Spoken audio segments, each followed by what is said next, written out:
କହିଲ ମହାଲ ମାଣ୍ଡ ସବୁ ଦେଖିପାରୁଛି ସବୁ ଜାଣିପାରୁଛି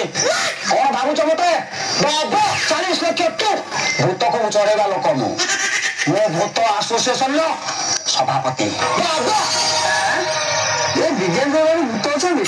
କାହିଁକି ମିଛ କଥା କହୁଛ କହିଲ ଆଜି ରାତିରେ ତମ ଗାଁରେ ଯଦି ଅଛି ଆଜି ରାତିରେ ଶ୍ମଶାନକୁ ଆସ ତମ ଆଖି ଆଗରେ ଭୂତ ଖୋଲିକି ଦେଖାଦେବି ମହାଲ ମାଣ୍ଡା ତମେ ଯେମିତି ମଣିଷ ମତ ପିଉଛ ଚାକରା ଖାଇଛ ରୋମାଞ୍ଚ କରୁଛ ମୋ ଭୂତ ବି ମତ ପିଉଛ ଚାକରା ଖାଇଛ ରୋମାଞ୍ଚ କରୁଛି ମହାଲ ମାଣ୍ଡା ମତେ କଥା କହୁଛ ତମ ଗାଁରେ ତ ମଜା ଆସ ଶ୍ମଶାନ ମହାଲ ମାଣ୍ଡା ଆଚ୍ଛା ତମ ଭୂତ ମାନେ ସବୁ କରିପାରୁଛନ୍ତି ତମେ ଗୋଡ଼ ଉପରେ ଛାଡ଼ିଦେବ ନା ଏ ପାକିସ୍ତାନରେ ଦେଖିପାରିବେନି ଏ ଭୂତ ସବୁ ପୁଣି ମାରିଦେବେ